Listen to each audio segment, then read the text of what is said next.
فرزند زہرا یہ حالات برے ہیں۔ کاشانہ بصیرت ایک ایسا مکمل یوٹیوب چینل جس پر محروم بصارت کے لیے بالخصوص اور تمام افراد کے لیے بالعموم سینکڑوں کی تعداد میں اسلامی کتب دستیاب ہیں۔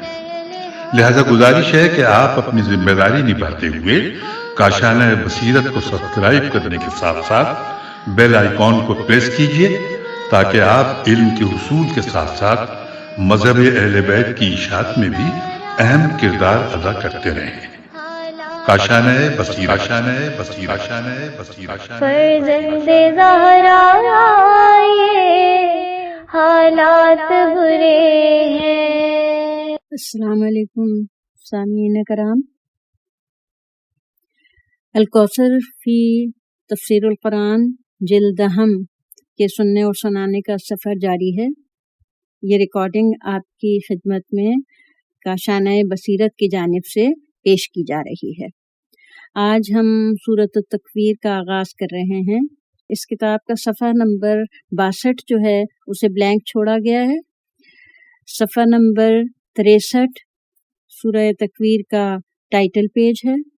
اس کے بعد میں 64 پیج جو ہے وہ دوبارہ بلینک چھوڑا گیا ہے، اور پیج 65 سے سورہ تکویر کا آغاز ہو رہا ہے۔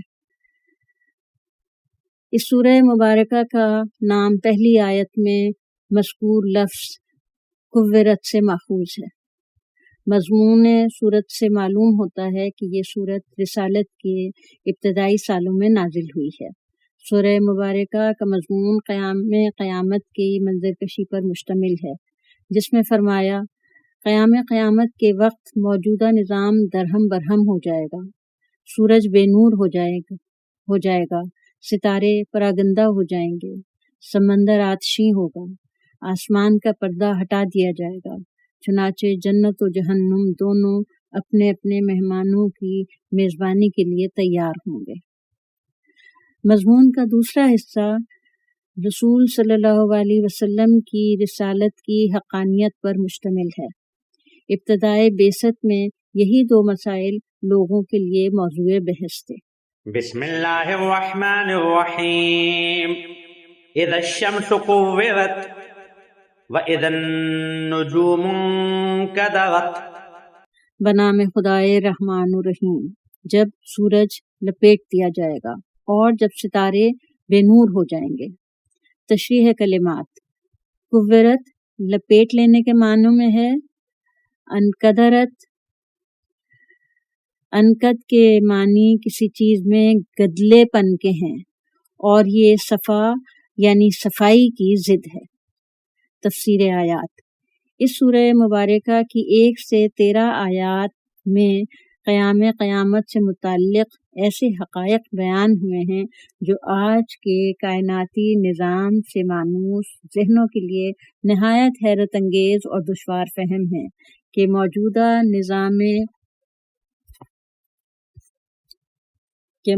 نظام کائنات درہم برہم ہو جائے گا اور ایک جہان نو کی تعمیر ہوگی۔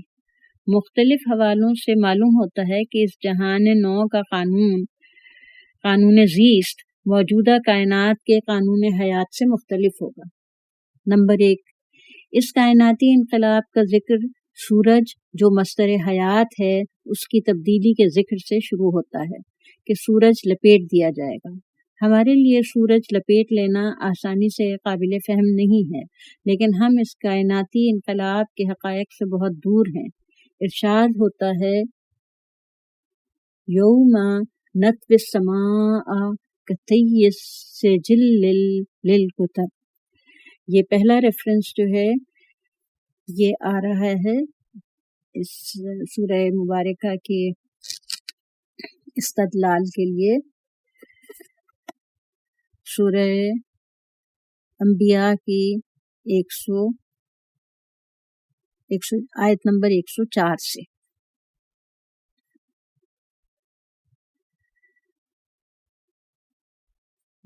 اس کا ترجمہ ہے، اس دن ہم آسمان کو اس طرح لپیٹ دیں گے جس طرح تومار میں اوراق لپیٹے جاتے ہیں۔ تفسیر احسن الحدیث تالیف سید علی اکبر قرشی میں سائنسدانوں کے حوالے سے لکھا ہے، جب سورج کا مرکز بے نور ہو جائے گا تو یہ بے نور شدہ حصہ بیرونی حصے پر منتقل ہو جائے گا اور بیرونی حصہ مرکز کی طرف منتقل ہو جائے گا۔ یہ وہی لپیٹ کے معنوں میں ہے، لیکن ہم سائنسی تھیوری سے قرآن کی تفسیر نہیں کر سکتے، صرف ایک احتمال کا ذکر ہے۔ نمبر 2، نجوم بھی اپنی جگہ ہمارے سورج کی طرح ہیں، بلکہ بعض نجوم ہمارے سورج سے کئی ملین بڑے ہیں۔ یہ سب نجوم بے نور ہو جائیں گے، یعنی پوری کائنات اپنی بے کراں وسعت کے باوجود بے نور اور نابود ہو جائے گی۔ وَإِذَا الْجِبَالُ سُيِّرَتْ، اور جب پہاڑ چلا دیے جائیں گے۔ تفسیر آیت، دوسری آیات میں آیا ہے کہ پہاڑ حبام منصورہ منتشر غبار بن جائیں گے، جیسے کہ آتش فشاں سے غبار اڑتے ہوئے ہم نے دیکھا ہے۔ دوسری جگہ فرمایا کل اہن المنفوش، پہاڑ دھنی ہوئی اون کی طرح ہو جائیں گے۔ اور سامعین، یہ دونوں ریفرنسز جو ابھی آئے ہیں وہ ایک سورہ فرقان کی 23ویں آیت ہے اور ایک القاریہ کی آیت نمبر 5 سے ہے۔ وَإِذَا الْعِشَارُ عُطِّلَتْ، اور جب حاملہ اونٹنیاں اپنے حال پر چھوڑ دی جائیں گی۔ تشریح کلمات، العشار وہ اونٹنی ہے جس کے حمل کو 10 مہینے ہو گئے ہیں۔ اور اب ہم جا رہے ہیں صفحہ نمبر 67 کی طرف،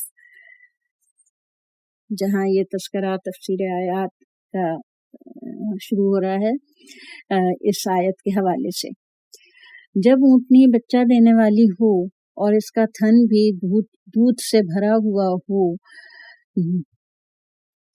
زمانہ نزول قرآن میں لوگوں کے لیے یہ نفیس ترین دولت شمار ہوتی تھی۔ ایسے نفیس اموال بھی اس وقت ناقابل اعتنا ہو جائیں گے۔ وَإِذَا الْوُحُوشُ حُشِرَتْ، اور جب وحشی جانور اکٹھے کر دیے جائیں گے۔ تفسیر آیات، قیامت کے دن جانوروں کے محشور ہونے پر آیات و احادیث میں کوئی تصریح نہیں ہے۔ پھر سوال یہ پیدا ہوتا ہے کہ جب جانور دنیا میں مکلف نہیں ہیں تو وہ کس مقصد کے لیے محشور ہوں گے؟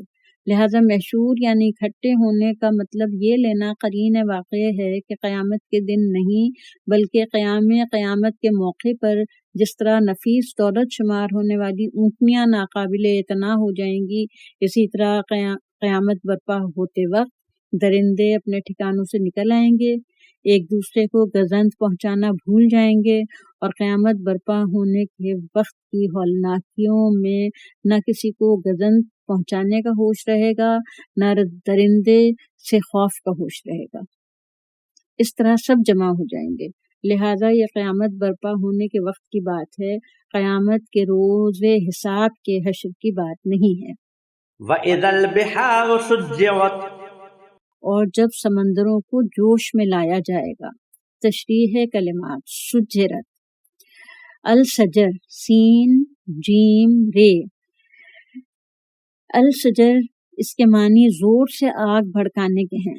ثم فی النار یسجرون، یہ نہج البلاغہ سے ریفرنس آیا ہے صفحہ 221 پر۔ وَتُجِرْنِي إِلَى النَّارِ سَجَرَهَا جَبَّارُهَا لَغَضَبَ، اور تم مجھے آگ کی طرف کھینچ رہے ہو جسے خدائے قہار نے اپنے غضب سے بھڑکایا ہے۔ تفسیر آیات، لغت اور قرآنی شواہد کے مطابق سجرہ کے معنی آگ بھڑکانے کے ہیں۔ اس کا مطلب واضح ہے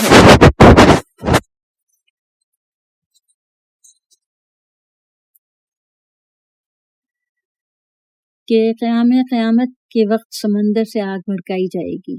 چنانچہ روایت میں آیا ہے کہ حضرت علی نے ایک یہودی سے پوچھا تمہاری کتاب میں آگ کی جگہ کون سی ہے؟ اس نے کہا سمندر۔ آپ نے فرمایا یہ شخص صحیح کہہ رہا ہے، ہماری کتاب میں بھی والبحر المسجور، ہماری کتاب میں بھی ہے والبحر المسجور، اور یہ ریفرنس جو پہلا آ رہا ہے یہ ہے سورہ طور کی آیت نمبر 6 سے۔ یہ بات دیگر قرآنی اور سائنسی حوالوں سے قابل فہم ہے۔ قرآن میں ارشاد ہے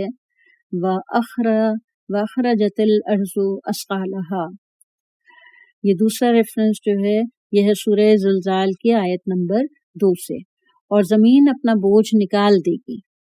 اس کے مطابق ممکن ہے کہ زمین اپنے شکم میں موجود آتش ابل دے اور سمندر آتش اور بھاپ میں بدل جائے اور سمندر نام کی کوئی چیز نہ رہے۔ یوم تبدل الارض غیر الارض، یہ تیسرا ریفرنس ہے جس کا ترجمہ ہے جب یہ زمین کسی اور زمین سے بدل دی جائے گی، اور یہ ریفرنس نمبر 3 جو ہے یہ آ رہا ہے سورہ ابراہیم کی آیت نمبر 48 سے۔ وَإِذَا النُّفُوسُ زُوِّجَتْ، اور جب جانیں جسموں سے جوڑ دی جائیں گی۔ تفسیر آیات، ممکن ہے اس سے مراد جانوں کو جسموں سے جوڑ دینا یہ ہو کہ قیامت کے دن روح کو انسان کے بدن کے ساتھ جوڑنے کی صورت میں یہی احیاء اموات ہوگی۔ یہ بات ایک جدا بحث ہے کہ وہ جسم عیناً دنیا والا جسم ہوگا یا مثالی جسم ہوگا۔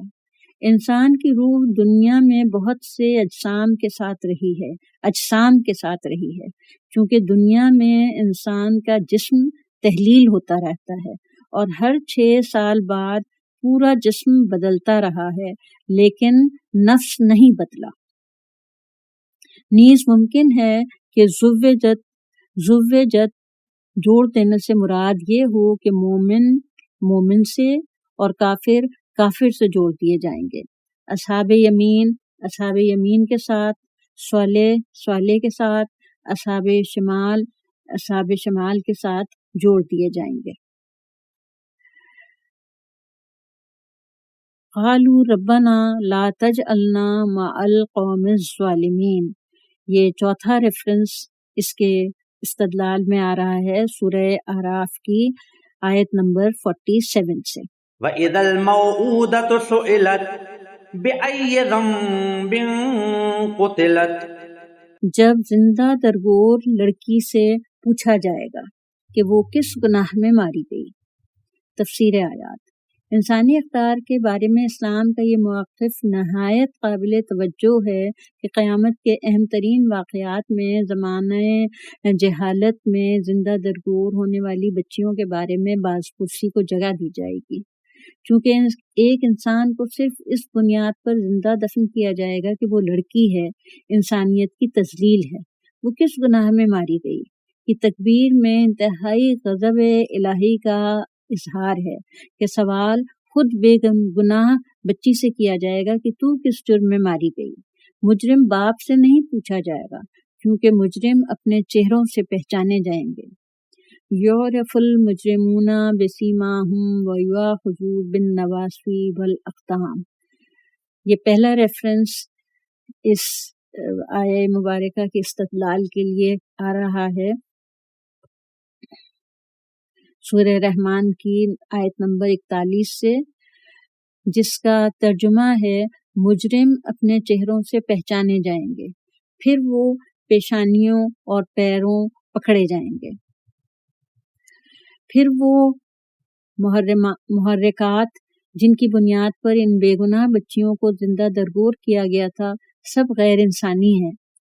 یعنی نمبر 1، ان بچیوں کا پالنا بوجھ سمجھا جاتا تھا چونکہ یہ لڑکوں کی طرح کما نہیں سکتی تھی۔ نمبر 2، بیٹیاں لڑائیوں میں کام نہیں آتی، الٹا ان کی حفاظت کرنا پڑتی ہے۔ نمبر 3، مختلف قبائلی حملوں میں لڑکیوں کو لونڈی بنایا جاتا تھا یا فروخت کر دیا جاتا تھا۔ اسلام نے بیٹیوں کو نہ صرف انسانی قدروں میں بیٹوں کے مساوی قرار دیا بلکہ بیٹیوں کو بہتر اولاد قرار دیا۔ روایت ہے کہ رسول اللہ صلی اللہ علیہ وسلم نے فرمایا خیر الاولاد کم البنات، یعنی تمہاری اولاد میں بیٹیاں بہتر اولاد ہیں. اور یہ ریفرنس جو آ رہا ہے یہ آ رہا ہے مستدرک الوسائل کی 15ویں جلد سے 116 صفحہ ہے.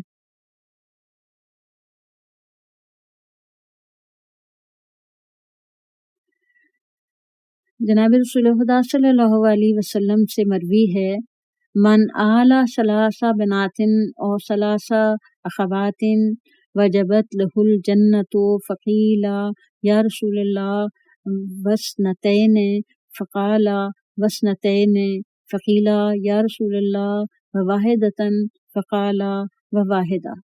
اس کا ترجمہ، جس شخص نے 3 بیٹیوں یا 3 بہنوں کی پرورش کی اس کے لیے جنت واجب ہے. عرض کیا گیا یا رسول اللہ اگر 2 ہوں؟ فرمایا اگر 2 ہوں. عرض کیا یا رسول اللہ اگر 1 ہو؟ فرمایا اگرچہ 1 ہو. اور یہ ریفرنس آ رہا ہے بہار الانوار کے صفحہ نمبر 91 سے. حدیث نبوی ہے نعم الولد البنات ملتفاتن مجہزاتن مونساتن مبارکاتن مفلیاتن. یہ چوتھا ریفرنس جو ہے یہ آ رہا ہے الکافی کے کی چھٹی جلد کے صفحہ نمبر 5 سے، جس کا ترجمہ ہے بہتر فرزند بیٹیاں ہیں جو مہربان، آمادہ خدمت، مانوس، بابرکت اور چست ہوتی ہیں. وَإِذَا الصُّحُفُ نُشِرَتْ، اور جب اعمال نامے کھولے جائیں گے. تفسیر آیات، ہر ایک کا نامہ عمل اس کے سامنے کھلا ہوگا اور وہ اس کو پڑھ سکے گا. اقرا کتابک کفا بنفسک اليوم علیک الحسیبہ. یہ پہلا ریفرنس آ رہا ہے سورہ بنی اسرائیل کی آیت نمبر 14 سے. نامہ اعمال کی تفصیل اس سے پہلے متعدد بار ذکر ہو چکی ہے. وَإِذَا السَّمَاءُ كُشِطَتْ، اور جب آسمان اکھاڑ دیا جائے گا. تشریح کلمات، کشت، کاف شین اور توئے. الکشت کے معنی کھال اتارنے کے ہیں اور لسان العرب کے مطابق اس کے معنی پردہ اٹھانے، متفرق ہونے کے ہیں. تفسیر آیات، ممکن ہے کشت سے مراد آسمان کے پردے اٹھانا ہو. یہ قیامت برپا ہونے کے بعد کی بات ہے تو اس کا مطلب قیامت کا آسمان ہوگا جیسے کہ سیاق آیت سے ظاہر ہے. اس صورت میں اس بات کی طرف اشارہ ہو سکتا ہے کہ قیامت کے بعد آسمان کی مسافتیں ختم ہو جائیں گی، زمان و مکان کا تصور بدل جائے گا. والعلم عند اللہ. وَإِذَا الْجَحِيمُ سُعِّرَتْ، اور جب جہنم بھڑکائی جائے گی. کلمات، تشریح کلمات، السعر سین عین رے کے معنی آگ بھڑکانے کے ہیں. تفسیر آیات، اہل جہنم کے لیے جہنم بھی آمادہ عذاب ہوگی. وَإِذَا الْجَنَّةُ أُزْلِفَتْ، اور جب جنت قریب لائی جائے گی. اس کی تفسیر صفحہ 71 پر ہے. تفسیر آیات، جنت قریب لانے کا مطلب یہ ہو سکتا ہے کہ نظام آخرت میں مسافتوں کا وہ تصور نہ ہوگا جو دنیا میں ہے، لہٰذا جنت میں داخل ہونے والوں کو کوئی مسافت طے نہیں کرنی پڑے گی. عالم آخرت میں زمان و مکان کا وہ تصور نہ ہوگا جو کہ عالم دنیا میں ہے. جیسے وَفُتِحَتِ السَّمَاءُ فَكَانَتْ أَبْوَابًا. یہ پہلا ریفرنس آیت کی استدلال میں ہے جس کا ترجمہ پہلے پیش کرتی ہوں. اور آسمان کھول دیے جائیں گے تو دروازے ہی دروازے ہوں گے.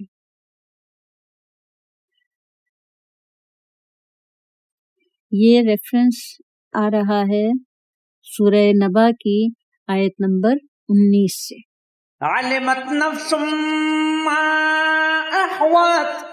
اس وقت ہر شخص کو معلوم ہو جائے گا کہ وہ کیا لے کر آیا ہے۔ تفسیر آیات: گزشتہ 13 آیات کے بعد آمدن برسر مطلب کے تحت فرمایا اس وقت کیا ہوگا، یعنی جب قیامت قائم ہو چکے گی اور ما قبل قیامت اور ما بعد قیامت کے سارے مراحل سامنے آ چکے ہوں گے، اس وقت انسان کو علم ہوگا کہ وہ اس دن کے لیے کیا لے کر آیا ہے۔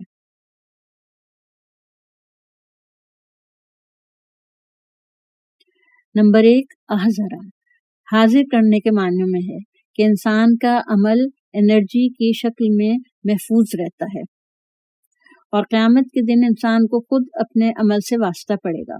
قیامت کے دن جب اعمال کی قیمت لگ جائے گی، وہاں انسان کو علم ہوگا کہ وہ کیا لے کر آیا ہے۔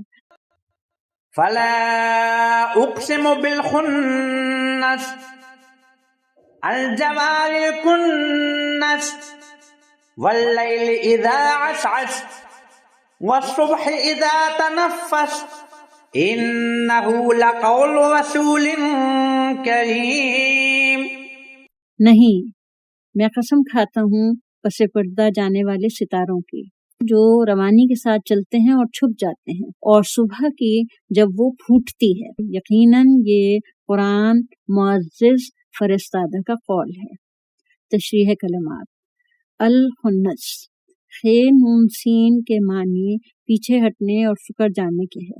اسی سے شیطان کو خناس کہا جاتا ہے، کیونکہ وہ ذکر الہی سے پیچھے ہٹ جاتا ہے۔ الجوار تیزی سے چلنے والی شے۔ الکنس چھپ جانے کے معنی میں ہے۔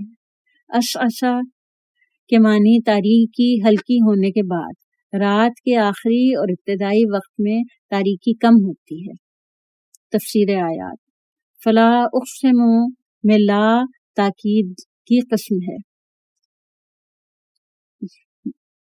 معاف کیجیے گا، فلا اقسم میں لا برائے تاکید قسم ہے۔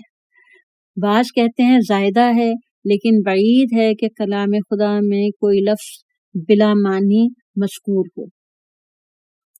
یہ 3 الفاظ الخنس، الجوار اور الکنس بنا بر بعض روایات ستاروں کے بارے میں ہیں جو رات کو نمایاں اور دن کو چھپ جاتے ہیں، اور ہر ستارہ اپنے فلک پر رواں دواں ہوتا ہے۔ اس کے بعد مظاہر صبح و شب کی قسم کھائی، اور اس بات کی طرف اشارہ کے لیے کہ آنے والا مضمون اہمیت کا حامل ہے۔ نمبر 2، انہ لقول رسول کریم، یہ قرآن معزز فرستادہ کا قول ہے۔ اس آیت میں رسول کریم سے مراد جبریل امین ہے۔ قرآن کو جبریل کا قول قرار دیا کیونکہ وہ اللہ کی طرف سے امین وحی ہیں۔ فرشتے اپنے ارادے میں مستقل نہیں ہوتے۔ ہم نے سورہ نازعات کی آیت نمبر 5 کے ذیل میں بیان کیا ہے کہ فرشتے قدرتی اسباب کی طرح ہیں، ان کے فرائض مقرر، متعین اور غیر قابل تغیر ہیں۔ فرشتے اپنا ارادہ نہیں رکھتے، بلکہ وہ اللہ کے ارادے کے تابع ہیں۔ جس طرح کاتب کے ہاتھ میں قلم ہے، یہاں بالترتیب چند اسباب ہیں: قلم، ہاتھ، ارادہ انسان۔ ارادہ انسان کا ہے، ہاتھ اور قلم ارادہ انسان کے آلہ کار ہیں، لہذا لکھنے کے عمل کی قلم کی طرف نسبت درست ہے، میرے قلم نے لکھا۔ ہاتھ کی طرف نسبت دینا بھی صحیح ہے، میرے ہاتھ کا لکھا ہوا ہے۔ خود انسان کی طرف نسبت دینا درست ہے۔ اس طرح قرآن کو کلام خدا کہنا درست ہے اور کلام جبریل کہنا بھی درست ہے، اور چونکہ جبریل اللہ کے کارندے ہیں، جس طرح قلم انسان کا آلہ کار ہے۔ جیسا کہ قبض روح کو اللہ اپنی طرف نسبت دیتا ہے، اللہ یتوفی الانفس حین موتہا۔ ترجمہ: موت کے وقت اللہ روحوں کو قبض کرتا ہے، اور کبھی فرشتہ موت کی طرف نسبت دیتا ہے، قل یتوفاکم ملک الموت الذی وکل بکم، کہہ دیجئے موت کا فرشتہ جو تم پر مقرر کیا گیا ہے تمہاری روحیں قبض کرتا ہے۔ یہ دو ریفرنسز جو ہیں اس میں سے پہلا ریفرنس آ رہا ہے سورہ زمر کی آیت نمبر 42 سے، اور دوسرا آ رہا ہے سورہ سجدہ کی آیت نمبر 11 سے۔ ذی قوت عند ذی العرش مکین مطاع ثم امین۔ جو قوت کا مالک ہے، صاحب عرش کے ہاں بلند مقام رکھتا ہے، وہاں ان کی اطاعت کی جاتی ہے اور وہ امین ہے۔ تفسیر آیات۔ اس کے بعد اس رسول فرشتے کا مقتدر ہونا اور اس کے دیگر اوصاف بیان کیے گئے ہیں، یہ بتلانے کے لیے کہ قرآن کو اس فرشتے کی زبان پر کیوں جاری کیا گیا۔ نمبر 1، کریم، یہ فرشتہ کریم یعنی قابل ستائش ہے، صفات حمیدہ کا حامل ہونے کی وجہ سے۔ نمبر 2، ذی قوت، ایک قوت اور طاقت کا مالک ہے، یہ قوت صاحب عرش کے نزدیک ہے، اس لیے فرمایا کہ عرش سرچشمہ علم و قدرت ہے۔ نمبر 3، مکین، یہ لفظ مکن سے صفت مشبہ ہے، عظیم مرتبے کے لیے استعمال ہوتا ہے۔ نمبر 4، متاع، سما، لفظ سما دور کے اشارے کے لیے ہوتا ہے، یعنی جبریل کے عالم بالا میں فرما برداری ہوتی ہے، اپنے زیر فرمان فرشتوں کو جو حکم صادر کرتے ہیں اس کی اطاعت ہوتی ہے، یعنی عالم بالا میں جبریل کی سرداری ہے۔ نمبر 5، اللہ کی طرف سے وحی پہنچانے میں امین ہے، کسی قسم کی خیانت اور خلاف ورزی کا یہاں تصور نہیں ہے۔ جبریل کے یہ اوصاف یہ بتانے کے لیے بیان ہوئے ہیں کہ وحی ایک مضبوط اور مستحکم ذریعے سے نازل ہوتی ہے، وحی لانے والا قابل ستائش ہے، کسی قسم کا نقص نہیں ہے، طاقتور ہے، کسی شیطانی قوت کے زد میں آنا ممکن نہیں ہے، مطاع یعنی فرما روا ہے، اکیلا نہیں ہے، امین ہے، خیانت کا تصور نہیں ہے۔ وما صاحبكم بمجنون، اور تمہارا رفیق یعنی حضرت محمد دیوانہ نہیں ہے۔ تفسیر آیات۔ تمہارا رفیق دیوانہ نہیں ہے، رفیق یا ساتھی اس لیے فرمایا ہے کہ یہ رسول کوئی ایسا شخص نہیں جو تمہارے لیے ناشناس ہو، تم ایک عرصے سے انہیں جانتے ہو۔ فقد لبثت فیکم عمرا من قبلہ، اس سے پہلے میں ایک عمر تمہارے درمیان گزار چکا ہوں۔ افلا تعقلون، یہ پہلا ریفرنس آ رہا ہے اس لائن کی کنٹینیوشن میں پچھلے صفحے سے کہ ایک عمر میں تمہارے ساتھ گزار چکا ہوں۔ افلا تعقلون، کیا تم عقل سے کام نہیں لیتے؟ عقل سے کام نہیں لیتے ہو بلکہ کہتے ہو معلم مجنون، یہ تو تربیت یافتہ دیوانہ ہے، اتنی بھی عقل نہیں رکھتے کہ دیوانے کی تربیت نہیں ہو سکتی۔ یہ دوسرا ریفرنس معلم مجنون آ رہا ہے سورہ دخان کی آیت نمبر 14 سے۔ وَلَقَدْ رَآهُ بِالْأُفُقِ الْمُبِينِ، اور انہوں نے اس فرشتے کو روشن افق پر دیکھا ہے۔ تفسیر آیات۔ رسول اللہ صلی اللہ علیہ وسلم نے جبریل امین کو واقعی شکل میں دیکھا ہے، اس افق مبین پر جو تمام افقوں سے زیادہ واضح غیر مبہم افق ہے، جہاں کسی اشتباہ کا کوئی امکان نہیں۔ اس روشن اور واضح افق کے بارے میں انسان تفصیل سے آگاہ نہیں ہے، اس لیے اس میں اختلاف بہت ہے، لہذا جبریل ایک حقیقت ہے، کسی واہمہ کا نام نہیں ہے، بلکہ رسول اللہ صلی اللہ علیہ وسلم نے جبریل کو قلب و بصر دونوں کی متفقہ رؤیت کے ساتھ دیکھا ہے۔ ما کذب الفؤاد ما رأى، جو کچھ نظروں نے دیکھا اسے دل نے نہیں جھٹلایا۔ یہ ریفرنس اس کے استدلال میں آ رہا ہے، ریفرنس نمبر 3۔ سورہ نجم کی آیت نمبر 11 سے۔ وما هو على الغیب بضنین وما هو بقول شیطان رجیم، اور وہ غیب کی باتیں پہنچانے میں بخیل نہیں ہے، اور یہ قرآن کسی مردود شیطان کا قول نہیں ہے۔ تشریح کلمات۔ ضنین، بخل کرنا۔ تفسیر آیات۔ نمبر 1، رسول کریم صلی اللہ علیہ وسلم پر جو غیبی وحی نازل ہوتی ہے اس کے بیان میں کوتاہی نہیں کرتے، پوری صدق و امانت کے ساتھ بیان کرتے ہیں۔ انبیاء علیہ السلام معصوم ہوتے ہیں، کسی پیغام وحی کو چھپا کر خیانت نہیں کرتے۔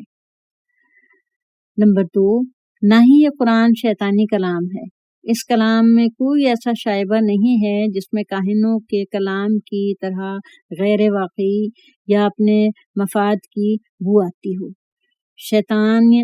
شیطان انسانی قدروں کی طرف دعوت نہیں دیتا، نہ ہی اسے اللہ کی بندگی سے کوئی دلچسپی ہے۔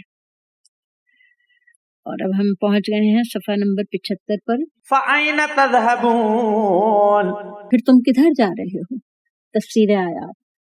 پھر تم حق کو چھوڑ کر کس طرف جا رہے ہو؟ کس کھائی کی طرف جا رہے ہو؟ إِن هُوَ إِلَّا ذِكْرٌ لِّلْعَالَمِينَ لِمَن شَاءَ مِنكُمْ أَن يَسْتَقِيمَ، یہ تو سارے عالمین کے لیے بس نصیحت ہے، تم میں سے ہر اس شخص کے لیے جو سیدھی راہ چلنا چاہتا ہے۔ تفسیر آیات۔ یہ قرآن تو تمام عالمین کے لیے نجات و کامیابی کے پیغامات لے کر آیا ہے، البتہ اس نجات بخش نصیحت سے وہی لوگ فائدہ اٹھائیں گے جو راہ راست پر چلنا چاہتے ہیں، یعنی جن میں نصیحت اور ہدایت قبول کرنے کی اہلیت ہے اور وہ اس سے فائدہ اٹھاتے ہیں۔ وَمَا تَشَاءُونَ إِلَّا أَن يَشَاءَ اللَّهُ رَبُّ الْعَالَمِينَ، اور تم صرف وہی چاہ سکتے ہو جو عالمین کا پروردگار چاہے۔ تفسیر آیات۔ اللہ کی مشیت کے بغیر اس کائنات میں کوئی پر نہیں مار سکتا، یعنی اللہ کی مشیت سے ہٹ کر اور اللہ کی مشیت کے مقابلے میں کسی کی مشیت مؤثر نہیں۔ چنانچہ انسان کے پاس دو چیزیں ہیں، ایک قوت، دوسرا ارادہ۔ قوت اللہ نے اپنی مشیت کے مطابق انسان کو عنایت فرمائی اور اس ارادے میں انسان کو اپنی مشیت کے مطابق خود مختار رکھا۔ اگر اللہ چاہتا تو انسان خود مختار نہ ہوتا، اس پر جبر حاکم ہوتا، لیکن اللہ نے ایسا نہیں چاہا۔ وَلَوْ شَاءَ لَهَدَاكُمْ أَجْمَعِينَ، یہ ریفرنس آ رہا ہے استدلال میں سورہ نحل کی 9ویں آیت سے، جس کا ترجمہ ہے اور اگر وہ چاہتا تو تم سب کو ہدایت دیتا، بلکہ انسان کو خود مختاری دی، پھر مکلف بنایا، پھر اس سے حساب لیا جائے گا۔ حضرت علی ابن موسیٰ رضا، حضرت امام علی بن موسیٰ بن جعفر سے روایت ہے کہ یہ جو حدیث ہے، جو روایت ہے، اس کا ترجمہ میں آپ کی خدمت میں پیش کر رہی ہوں۔ جو جبر کا قائل ہے اس کو زکوٰۃ نہ دو، نہ اس کی گواہی قبول کرو۔ اللہ کو اس کی وسعت و قدرت سے زیادہ، اللہ کسی کو اس کی وسعت و قدرت سے زیادہ تکلیف نہیں دیتا اور اس کی طاقت سے زیادہ اس پر مسلط نہیں کرتا۔ کوئی کام جو بھی کرے اس کی باز پرس اسی سے ہوگی اور کسی کا بوجھ کسی دوسرے پر نہیں ڈالا جائے گا۔ مزید وضاحت کے لیے سورہ مدثر آیت نمبر 56 اور سورہ دہر آیت نمبر 30 ملاحظہ فرمائیے۔ سامعین کرام، الحمدللہ یہ صفحہ 76 پر ہم سورۃ التکویر کی تفسیر مکمل کر چکے ہیں، اور انشاءاللہ اپنی سیٹنگ میں، اپنی اگلی نشست میں ہم اگلی سورہ مبارکہ کا آغاز کریں گے۔ خدا حافظ و ناصر۔